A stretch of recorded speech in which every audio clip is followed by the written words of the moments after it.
Bonjour, comment allez-vous? J'espère que vous allez bien. Aujourd'hui, on se retrouve pour une nouvelle vidéo. Comme d'habitude, on est dimanche, c'est le jour des vidéos. Comme vous le savez peut-être, je suis l'heureuse détentrice du permis depuis quelques temps maintenant. Et si vous me suivez aussi sur Instagram, vous savez que le 15 et le 16 juin, je serai aux 24 heures du Mans. À cette occasion, je me suis dit que ce serait une bonne idée d'essayer de repasser son permis. Comme vous le savez, passer son permis, c'est une épreuve théorique et pratique. Pratique, la conduite, et théorique, le code de la route. Le code de la route, c'est des leçons, et c'est vrai que l'on n'est pas forcément amené à réutiliser les choses que l'on apprend dans le code de la route dans la vie de tous les jours. Donc je me suis dit qu'à l'occasion des 24 heures du Mans, ce serait bien de voir si je suis toujours capable de conduire. En attendant, on va quand même passer les tests. Allez, c'est parti! Pour cela, donc, on va utiliser le site internet de Ornica. Évidemment, c'est pas une vidéo sponsorisée, sinon ça se saurait. Mais il propose des tests de code de la route gratuits. Les tests font 11 questions, alors c'est totalement différent du code de la route où c'est 40. Mais pour un petit entraînement et pour une vidéo, ça fonctionne. Donc nous, on va faire les séries 3 et 4, parce que j'avais déjà fait une vidéo qui n'avait pas du tout fonctionné sur les séries 1 et 2. Donc, on va pas refaire ce qu'on a déjà fait. Donc nous voilà sur la première question, et forcément, c'est une question de panneau. Et la question, c'est, après ce panneau, je pourrais rouler à 60 km/h, 70 km/h, 80 km/h ou 100 km/h. Ici, on voit le petit panneau. Donc, ce panneau noir signifie que c'est la fin d'une limitation de vitesse. Mais ça ne veut pas dire qu'on ne peut pas rouler à 70. Normalement, on peut rouler à 70. On peut rouler aussi à 80.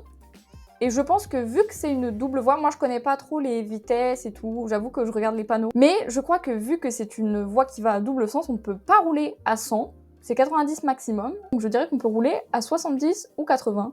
Mais en vrai, on peut rouler à 60, donc je ne sais pas. On va voir ce que ça donne. 60, ok. Effectivement, on pouvait rouler à 60, ça paraissait logique. C'est un peu ce que j'avais dit, mais j'ai juste pas sélectionné, donc on va dire que ça passe. Prochaine question. Je sors de l'autoroute pour aller sur l'air. Je commence à ralentir, je ralentirai dans la voie de ralentissement. Alors, la vraie réponse, c'est je ralentirai dans la voie de ralentissement.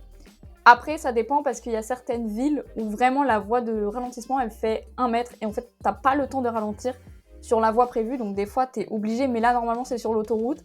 Normalement la voie de ralentissement elle est à la bonne taille, donc normalement il faut ralentir à partir de la voie de ralentissement. Troisième question donc. Dans cette situation, le stationnement en marche arrière est obligatoire et conseillé.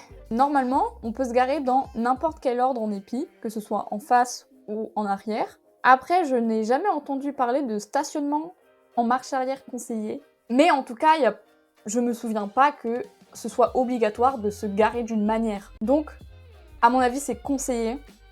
Mais je suis presque sûre à 100%, enfin j'en suis sûre même à 100% que c'est conseillé parce que je n'ai jamais entendu parler de toute ma vie de manière de se garer obligatoire. Le stationnement en marche arrière est conseillé pour pouvoir repartir en marche avant et ainsi avoir une meilleure visibilité. Il n'est cependant pas obligatoire. Prochaine question. Le véhicule venant de droite entame son insertion. Trop tôt? Au bon moment? Bah non, pas trop tôt, parce que là, c'est carrément une voie entière. C'est même plus la voie d'insertion, là, à ce niveau-là. Ou alors trop tard, à la rigueur. Donc, c'est au bon moment. Il a mis son clignotant, en plus. Et ça, c'est très rare, ceux qui mettent leur clignotant. Et il est loin de moi. Donc, techniquement, c'est au bon moment. C'est trop tôt. Ah ouais! Eh ben, je suis nulle. Un véhicule qui veut s'insérer doit utiliser au maximum la voie d'insertion pour atteindre une vitesse proche de celle des véhicules circulant sur la voie de droite et ne pas gêner leur progression. Le truc, c'est que là, on voit que la voie, elle finit en fait. C'est juste que je pense qu'il a plus le choix. Moi, je trouve que il est pas si proche. Hein. En vrai, il est pas si proche de la voiture. Bon, c'est pas grave. Les erreurs arrivent à tout le monde. Les feux de position avant sont visibles à 50 mètres, 100 mètres, 150 mètres ou 200 mètres. Alors, les feux de position... bonne question. Parce que les feux de position, ils sont pas censés vous éclairer, ils sont censés faire que vous êtes visible. J'aurais envie de mettre les 4 là. Peut-être pas 200 mètres, 200 mètres c'est loin. Bon, 50 mètres c'est sûr que ça se voit. 100 mètres je pense aussi. 150 je pense que ça se voit, mais c'est 200 mètres où j'hésite. J'ai envie de mettre les 4. Je vais mettre les 4. Je pense qu'on me voit de très loin. Mais j'arrive pas à me représenter ce que c'est 200 mètres. Je pense que 200 mètres est faux, mais on ne sait jamais. Alors les feux de position appelés communément veilleuses sont de couleur blanche à l'avant. Ils permettent d'être vus des autres usagers jusqu'à 150 mètres. Après j'avoue qu'il faut vraiment avoir une bonne vision pour voir à 200 mètres quoi. Donc ici on nous propose 2 situations. La situation la plus dangereuse est A, la situation 1, B, la situation 2. Ouh, compliqué. Je dirais que la situation la plus dangereuse est la situation 2. Parce que, imaginons, elle est sur son téléphone, ce qui n'est pas le cas de l'autre. Donc l'autre va nous voir. Le problème, c'est qu'il y a un ballon sur la route. Elle, il, peu importe, essaye de rattraper son ballon. Donc la personne est en train de courir. La personne va peut-être pas faire attention et même nous, je pense qu'on va être surpris parce qu'on s'attendait pas à trouver une personne. Alors que elle, ça fait 15 minutes qu'elle est sur son téléphone, ça se voit qu'elle a pris 15 minutes à traverser. Donc on est capable de s'arrêter et même de ralentir parce que, à mon avis, elle est déjà là sur la route depuis un petit moment. Alors que dans la 2, c'est vraiment très soudain. Et en plus, le fait que dans la 2, il y a un ballon, si tu roules sur le ballon, ça peut causer des dégâts à ta voiture. Bon, c'était la bonne réponse. Oh, c'est déjà la fin! 3 fautes sur 11. En vrai, c'est pas mal. Je suis assez fière de nous. Que 3 fautes, ça fait 12 fautes sur 40. Ça serait pas assez pour avoir le code de la route. Mais on va dire que j'aurais pu faire pire. J'espère quand même qu'on m'enlèvera pas mon permis pour ça. Mais pour être bien sûr qu'on peut continuer à conduire, on va quand même faire un deuxième test. Deuxième série. Du coup, série 4. Première question. À cette intersection, je maintiens mon allure, je ralentis et je freine fortement. Alors je freine pas fortement parce que comme on peut le voir déjà ici, il y a une voiture qui est derrière nous. Et surtout que le feu est vert, donc normalement tu n'as pas le droit de t'arrêter à un feu vert. En tout cas, je vais pas maintenir mon allure parce que sinon c'est clair que je vais lui foncer dedans. Mais je ralentis le temps que au moins le vélo passe. Comme ils disent, donc le feu est vert, pardon. Mais le cycliste n'a pas terminé de franchir l'intersection. Attention, il serait dangereux de freiner fortement car la voiture derrière vous risquerait de vous heurter. Vous devez donc ralentir. Prochaine question. Et on retourne sur les autoroutes. Sur autoroute, la vitesse minimale autorisée sur la voie de gauche est de 70 km/h, 80 km/h, 90 km/h, 100 km/h. Alors sur la voie de droite, je crois que c'est 50. Ça dépend parce que sur certaines autoroutes, on roule à 100 et sur d'autres à 130. Je pense que l'autoroute ici est à 130. Donc je serais d'avis de mettre que la vitesse minimale, elle est de 100 parce que je crois que c'est 30 km/h en dessous de la limite de vitesse maximale. On va mettre 100, mais j'avoue que celle-là, je suis pas sûre du tout. De toute façon, moi, si c'est 130, je roule au plus proche, je roule pas à 100. C'est 80 km/h, waouh! Et sur une autoroute comportant 2 ou 3 voies dans chaque sens, la vitesse minimale sur la voie de gauche est de 80 km/h. J'aurais pensé que c'était beaucoup plus. Alors, mettre en route la climatisation augmente la consommation de carburant, augmente les émissions de gaz à effet de serre. Alors oui, ça augmente la consommation de carburant, et oui, ça augmente les émissions de gaz à effet de serre. Ça, je pense que tout le monde le sait, et voilà. C'est une bonne réponse, mais celle-là, elle est vraiment donnée. Oula! Monsieur, il y a un petit problème avec votre voiture, je crois. Le premier facteur de mortalité des 18-24 ans sur la route est l'alcool, la fatigue ou la vitesse. L'alcool, en vrai, tous les jeunes de 18 à 24 ans boivent pas de l'alcool. Parce que j'ai pas l'impression que de 18 à 24 ans, t'en bois plus que quand t'es adulte. Donc je dirais pas que c'est l'alcool. Après, la fatigue. Est-ce que la fatigue tue plus chez les 18-24 ? Je pense pas. Je pense vraiment pas que la fatigue, c'est plus présent chez les 18-24. Au contraire, pour moi, la fatigue, c'est la même chose chez les adultes et chez les jeunes adultes. Donc je dirais que c'est la vitesse.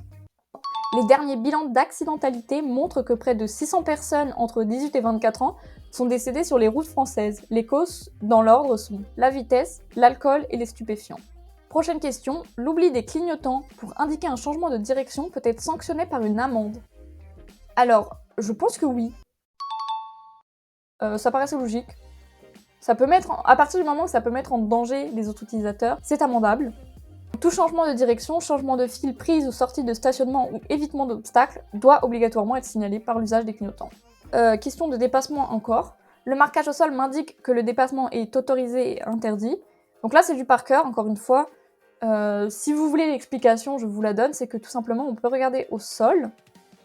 Ici, on a donc une ligne continue, donc qui signifie que eux, normalement, ne peuvent pas dépasser. Mais vu que ici, c'est des petits pointillés, ça veut dire qu'on peut dépasser. En plus, on voit devant que la route est totalement dégagée, donc on peut très bien voir qui arrive. Si on peut voir qui arrive, alors on peut savoir si on peut dépasser ou s'il y a une voiture qui va nous gêner. Donc oui, on peut dépasser. Ça c'est juste du par cœur malheureusement, c'est pas une question de logique ou quoi, c'est vraiment juste du par cœur. Aïe, alors là on passe la mécanique. Et la mécanique et moi ça fait 15. Donc ce voyant indique un problème avec la température du circuit de refroidissement, un problème avec le niveau du liquide de frein. S'il s'allume, je dois m'arrêter immédiatement, me rendre chez le garagiste le plus proche. M'arrêter immédiatement, je pense pas. Mais en même temps, il est rouge et il y a des voyants qui sont verts, il y a des voyants qui sont oranges et il y a des voyants qui sont rouges. Et rouge, ça signale jamais quelque chose de bon. Je dois m'arrêter immédiatement, je pense pas. Mais me rendre chez le garagiste le plus proche, oui. Et je dirais que c'est un problème avec la température du circuit de refroidissement, parce que ça, c'est le petit thermomètre. Et le logo de frein, c'est un rond avec un petit signe, un petit point d'exclamation à l'intérieur, donc c'est clairement pas ça. Donc pour moi, c'est le liquide de refroidissement. Il faut que je m'arrête immédiatement, ok. Bon, 4 fautes sur 11, effectivement, c'est pas fou. Mais si on compte le fait que à la première série, il y avait une question, on avait bon, mais c'est juste qu'on hésitait à le mettre ou non, on peut dire qu'on a une moyenne de 3 fautes. Bon, ça change pas le fait que 3 fautes, ça fait 12 fautes en tout sur 40 questions. Donc à ce moment-là, on n'obtient pas le code de la route. Mais bon, de toute façon, je l'ai déjà. J'espère que cette vidéo ne me fera pas enlever mon permis. Mais en tout cas, voilà, ça me permet de réaliser qu'il faut que je révise mon code de la route plus souvent. En tout cas, nous, on va s'arrêter là. Et comme d'habitude, je vous remercie d'avoir regardé cette vidéo, ça fait super plaisir. Et nous, on se retrouve dimanche prochain pour un nouveau contenu. Et en tout cas, moi, je vous dis à plus et à la prochaine fois. Je vous fais des bisous. Bye!